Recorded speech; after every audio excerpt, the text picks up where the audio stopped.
Bonjour à tous, j'espère que vous allez bien. Voilà, c'est un cours, aujourd'hui je vais animer un cours pour les élèves de la troisième année du collège. C'est un cours, c'est la suite de ce que nous avons commencé dans cette deuxième période. Donc, à titre indicatif, vous pouvez regarder s'il vous plaît, vous allez trouver le support de ce cours à la page 148 de votre livre Parcours. C'est une activité de lecture et l'objectif de la leçon, c'est identifier les événements dans une nouvelle. Avant de répondre à cet objectif, j'aimerais bien faire un petit rappel avec vous de ce qu'on appelle le schéma narratif ou bien la structure narrative. Donc je vais écrire les étapes, vous les connaissez tous, les 5 étapes du schéma narratif ou bien la structure narrative. Voilà, je vais écrire les 5 étapes du ce qu'on appelle schéma narratif. Ou bien, on peut appeler également la structure narrative. La structure narrative. Donc, vous savez, la première étape, il s'appelle ce qu'on appelle la situation stable. Situation stable. Ou bien, on peut appeler également la situation initiale. La situation stable, ou bien la situation initiale. Alors, initiale, voilà.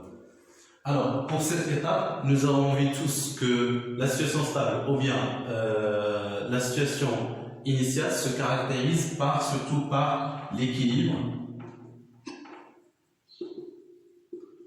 Elle se caractérise également par le calme, la stabilité. C'est pour cela qu'on appelle situation stable, stabilité. Et parmi les caractéristiques que nous avons pu relever ensemble, c'est que la majorité des verbes, on remarque que la majorité des verbes sont conjugués à l'imparfait. Et le type ou les types des verbes, ce sont des verbes d'état. Pas tous, mais la majorité. Verbe d'état, conjugué à l'imparfait. Donc ça, c'est la première étape, la situation stable. Voilà, concernant cette deuxième étape, appelée l'événement inattendu, ou bien on peut appeler également l'événement perturbateur. Comme vous pouvez trouver dans d'autres livres, un autre nom de cette étape, c'est l'événement déclencheur.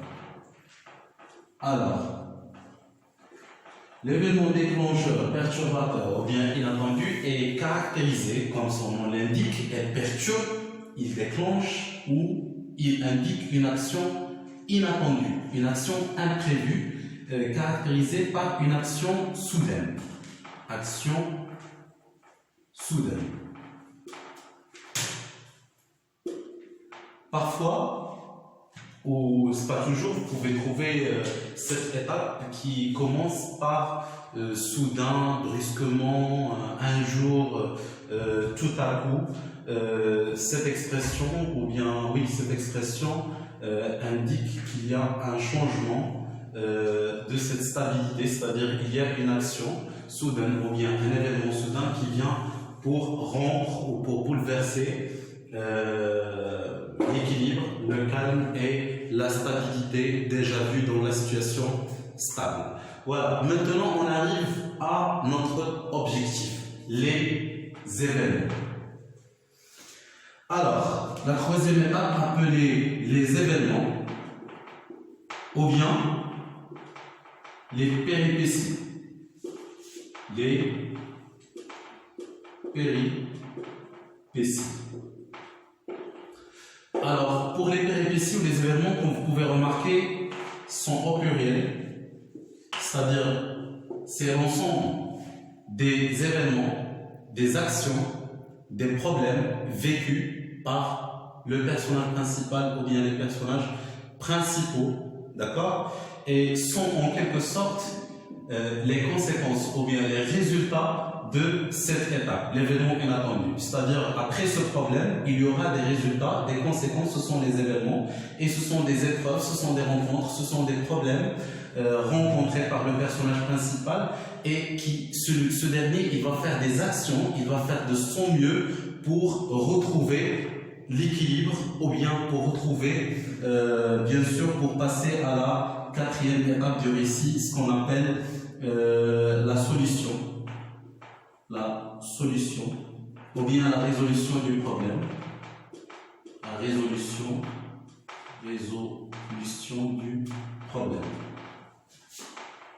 du problème. Et finalement, il y a la cinquième étape, c'est la situation finale, ou bien l'état final, situation finale. Bon, ce qui nous intéresse aujourd'hui, c'est cette étape, c'est les événements. Comment identifier les événements dans un texte? Je vous invite, s'il vous plaît, à regarder, ou bien prendre le texte à la page 148. Je vais essayer de lire le texte et donner un résumé général, et après, je vais essayer d'identifier les événements dans cet extrait. Voilà, c'est un texte qui commence par un chapeau. Dans ce chapeau, l'auteur nous rappelle des événements précédents. Donc, je commence la lecture. Pour participer à une fête, Madame Loisel a emprunté une rivière de diamants à l'une de ses amies. De retour à la maison, en compagnie de son mari, Monsieur Loisel, elle se rend compte que la rivière n'est plus autour de son cou. Elle pousse un cri et n'avait plus la rivière autour du cou. Son mari, à moitié dévêtu déjà, demanda « Qu'est-ce que tu as ?» Elle se tourna vers lui, affolée. « Je n'ai plus la rivière de Madame Forestier. » Il se dressa éperdu. « Quoi? Comment? Ce n'est pas possible. » Et ils cherchèrent dans les plis de la robe, dans les plis du manteau, dans les poches, partout. Ils ne la retrouvèrent point. Il demandait, ça c'est le mari, « Tu es sûr que tu l'avais encore en quittant le bal ?» ?»« Oui, je l'ai touché dans le vestibule de ministère. »« Mais si tu l'avais perdue dans la rue, nous l'aurions entendu tomber. Elle doit être dans le fiacre. »« Oui, c'est probable. As-tu pris le numéro ? » ?»« Non. Et toi, tu l'as pas regardé ? » ?»« Non. » Il se contemplait atterré. Enfin, Loisel se rhabilla. « Je vais, dit-il, refaire tout le trajet que nous avons fait à pied, pour voir si je ne la trouverai pas. » Et il sortit. Elle demeura en toilette de soirée, sans force, pour se coucher, abattue sur une chaise, sans feu, sans pensée. Son mari rentra vers 7 heures. Il n'avait rien trouvé. Il se rendit à la préfecture de police, aux journaux, pour faire promettre une récompense, aux compagnies de petites voitures, partout en formant un soupçon d'espoir de pousser. Elle attendit tout le jour, dans le même état d'effarement, devant cet affreux désastre. Loisel revint le soir, avec la figure creusée, pâlie. Il n'avait rien découvert. « Il faut, dit-il, écrire à ton ami que tu as brisé la fermeture de la rivière et que tu l'as fait réparer. Cela nous donnera le temps de nous retourner. » Elle écrivit sous sa dictée. Au bout d'une semaine, ils avaient perdu toute espérance. Et Loisel, vieilli de 5 ans, déclara : « Il faut aviser à remplacer ce bijou. » Ils prirent le lendemain la boîte qu'il avait enfermée et se rendirent chez le joaillier dont le nom se trouvait dedans. Il consulta ses livres et il dit : « Ce n'est pas moi, madame, qui avez vendu cette rivière. J'ai dû seulement fournir l'écrin. » D'après Guy de Maupassant, La Parure. Donc c'est un extrait relevé de La Parure, c'est une nouvelle du grand nouvelliste Guy de Maupassant. Bon, comme vous pouvez remarquer, je vais vous donner une idée générale sur le texte. Ce texte parle vraiment des événements. Il commence par l'événement inattendu. On rappelle que l'événement, peut-être que le couple vivait tranquillement et il voulait passer une très belle soirée, il y avait la joie. Et à un moment donné, il y avait l'événement perturbateur, c'est la perte de la rivière ou bien le collier en diamant. Donc, suite à cet événement, le couple va accomplir des actions ou bien il va faire des actions ou bien des événements pour arriver à la solution. La solution, c'est quoi? C'est retrouver la rivière de diamant ou bien le collier. Ça marche? Donc, je vais essayer de relever quelles sont les actions faites par les personnages. Alors, les actions, la première action faite par le couple, c'est quoi? C'est quand Monsieur Loisel décide de refaire le trajet qu'ils ont fait à pied. Je vais écrire, ce sont les événements. Et vous pouvez remarquer qu'il y a plusieurs actions dans ce texte. Donc je vais effacer ça. J'espère que vous avez déjà recopié ou bien vous pouvez revenir à tout moment en mettant une pause. Et ou bien après, je peux vous faire une photo de la trace écrite de ce que nous avons vu. Alors ça c'était juste le rappel. Maintenant on va essayer de relever les événements ou bien les actions vécues ou identifier, plutôt reconnaître les événements faits par le personnage ou bien les personnages. Je rappelle que les personnages, dans ce texte, il y a 4 personnages. Il y a le couple, Monsieur Loisel, Madame Loisel. Il y a le joaillier. Et vous avez vu qu'il y avait une petite conversation entre le couple. Il y avait le joaillier. Il y a encore le 3e personnage, c'est Madame Forestier. C'est elle la propriétaire de la rivière. Donc, voici les événements. Je peux le faire sous forme d'un tableau, comme ça je peux vous donner d'autres informations sur ce texte. Alors, je vais transcrire le tableau de cette manière.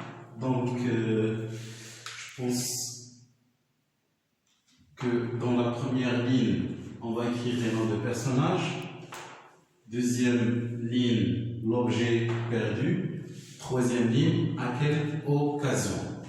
Donc, ici, on va écrire les personnages principaux. Les personnages principaux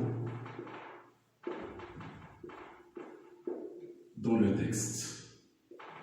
Je rappelle que les événements, on peut dire que c'est l'étape où, en tant que lecteur de la nouvelle, vous sentez qu'on est dans un moment de crise.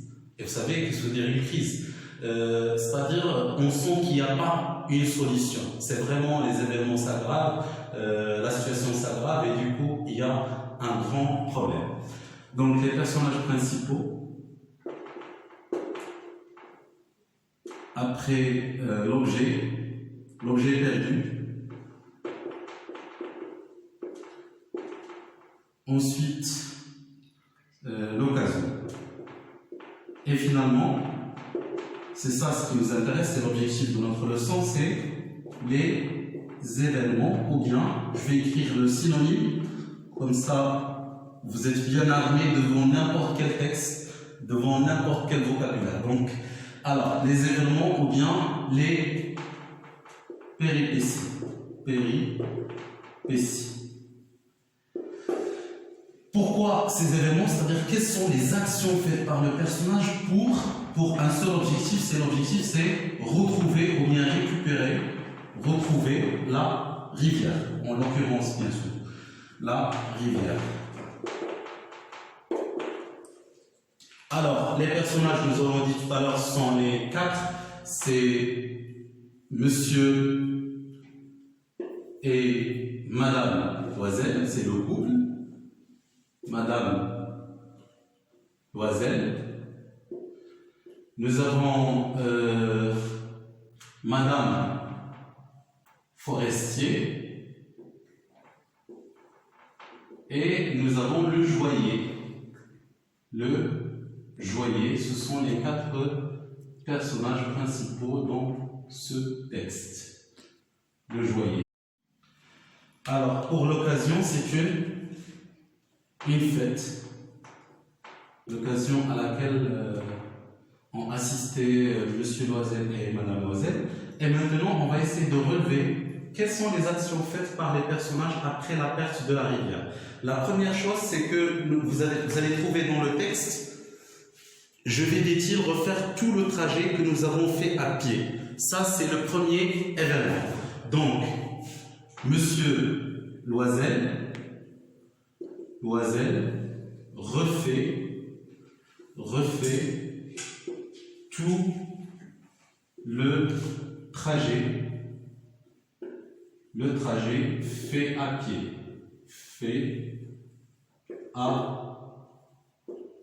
À pied. Voilà, pour retrouver la rivière. C'est-à-dire qu'il était en train de chercher si jamais la rivière est tombée quand il marchait à pied. Le deuxième événement dans ce texte, c'est quand Monsieur Loisel se rendit à la préfecture de police aux journaux ou bien en compagnie de petites voitures. Donc, c'est toujours Monsieur Loisel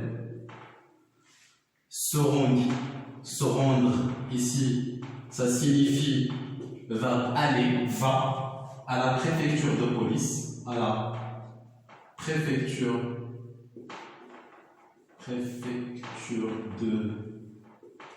de police,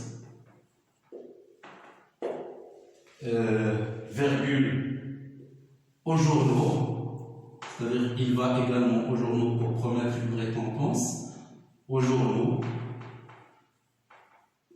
À l'époque, il n'y avait pas les réseaux sociaux parce qu'actuellement, quand on est perdant quelque chose, on publie ça sur Facebook et puis facilement on peut retrouver. Donc, ça nous facilite la tâche. Mais à l'époque, il n'y avait que les journaux. Les journaux. Ensuite, il s'est rendu encore où? Aux compagnies. Voilà. Aux compagnies, vous pouvez regarder avec moi, aux compagnies de petites voitures. Aux compagnies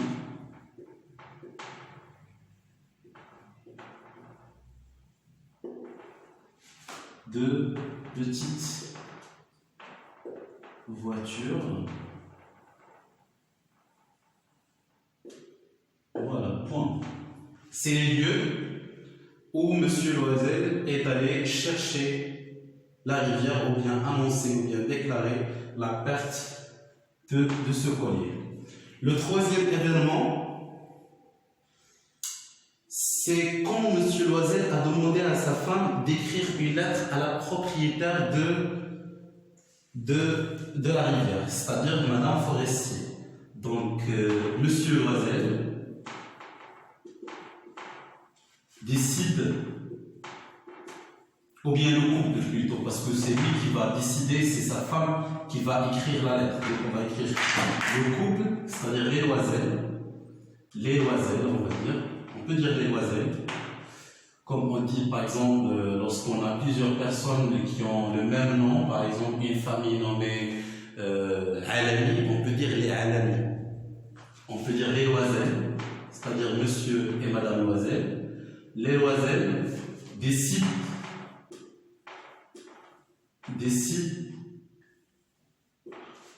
d'écrire une lettre à qui? À Madame Forestier. Madame Forestier. Nous avons dit tout à l'heure que Madame Forestier, c'est qui? C'est la propriétaire de qui? De quoi? De la rivière. Et bien sûr, cette décision vient pour gagner plus de temps à la recherche de la rivière. Et le dernier événement, le couple, vous avez à la fin, ils prirent le lendemain la boîte qu'il avait renfermée, se rendirent chez le joaillier. Donc le couple, c'est-à-dire les Loisel, se rendit, c'est-à-dire se rendit chez le joaillier. Donc voilà Maintenant, on arrive à identifier. Vous voyez, c'est avec I, E, R. J'espère que ça manque un I ici. Alors, chez le joaillier, donc vous avez remarqué qu'il y a combien d'événements? 1, 2, 3, 4. Et c'est ça l'objectif. Je pense qu'on a réussi à identifier les événements dans ce texte. Vous remarquez qu'il n'y a pas un seul événement, il y a plusieurs événements. Et tous ces événements, pourquoi le personnage principal, ou bien les personnages les accomplissent? Pourquoi? Pour une seule raison, c'est pour arriver à la solution et pour surmonter l'événement perturbateur. Donc c'est ça l'objectif de la séance. J'espère que c'était clair pour vous et j'espère que j'ai répondu à vos attentes. Je vous invite bien sûr à recopier ou bien à s'entraîner, de chercher des textes, vous comprenez, ou des nouvelles. Vous pouvez, je vous invite à lire des nouvelles et relever les événements ou bien les identifier. C'est-à-dire quel est l'impact bien sûr correspondant aux événements ou bien aux péripéties. Voilà, sur ce, je vous remercie et à la prochaine avec les autres étapes de la nouvelle, c'est-à-dire la solution et la situation finale. Merci pour votre attention.